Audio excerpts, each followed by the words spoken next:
Good day and welcome back to Elementary 72 Gaming. Before I get into this video, I'd like to ask you all to please leave a like or comment on my video and consider subscribing to my channel. Now, this video is going to cover a very basic topic, the interceptors and interdictors.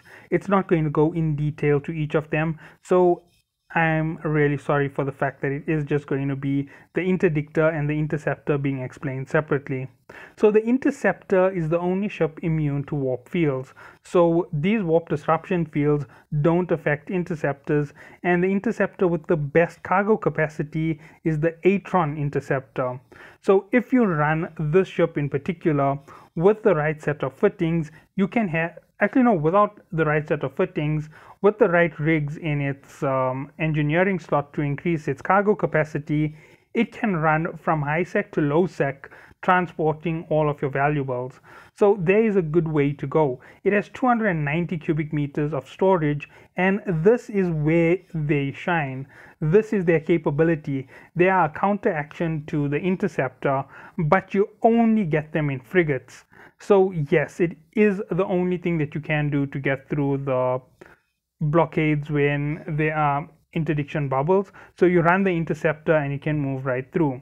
Interceptors aren't as powerful as interdictors because they can't use interdiction spheres and interdiction launchers.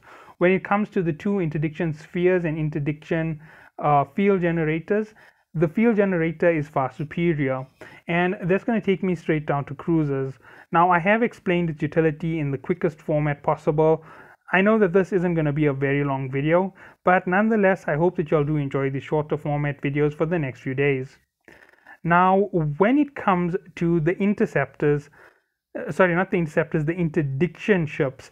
The interdictors are another class of very powerful ship. The interdictors stop you from being able to warp through their fields. They also stop you from moving when it comes to cruisers.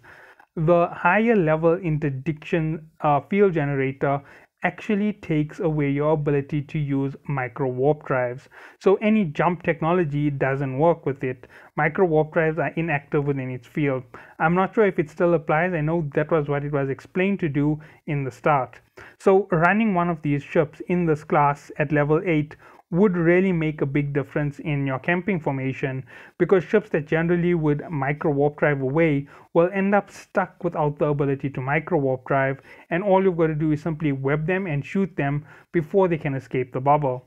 Or you can web them and disrupt them and then destroy them before they escape the bubble. Either one will do. Now, due to their very special capability in terms of usage, a lot of players will definitely use these ships in combat. These are combat side vessels. They are only for PvP. They might have a usage in PvE, but it would be a very limited usage and only for one particular site or one particular encounter. So basically, if you're fighting against something which is really fast, you're in a team, you can't catch it because it's using a micro warp drive. Even with the current update that made them slower, where most of us can catch just about anything in the dead spaces and the story missions, if you have something that's really slow and you have no other option, you can deploy this bubble so that when it comes too close, immediately it's stuck. So you deploy it, you don't warp away, you fly away from the bubble, and once it gets caught within the bubble and can no longer micro warp drive, you rush in on it, webify it, and destroy it. So those are your options in terms of taking on these types of vessels and the usage. The general usage is going to be PvP, where you can stop people from using gates and instantly attack them when they drop out of warp. It is a gank mechanic. It's not really PvP. So I hope that you guys do use it in its correct method. Now, similarly to the interdictor, there is the destroyer interdictors that use a similar type technology, but I'm just going to go down and show you exactly the difference. The interdiction modules that they use. So the interdiction sphere is the base level interdictor. It stops you from being able to warp, and there's it. It tells you creates a warp disruption sphere that forces passing ships out of warp. This can only be used on destroyers, and this is the one that can be used on cruisers. Now let's go read the description. The field prevents any warping or jump drive activation within its area of effect. Now this means that if you are applying this ship in that close range combat, the moment someone jumps through it, they get stuck. And while they are stuck, there are no micro warp drives, as I explained before. And these are the advantages of the two different weapon systems. One is a small system, one is a big system, but they have two distinct vessels made just for this. Now, you don't get it in battle cruisers and you don't get it in battleships. And that's about it for interdiction.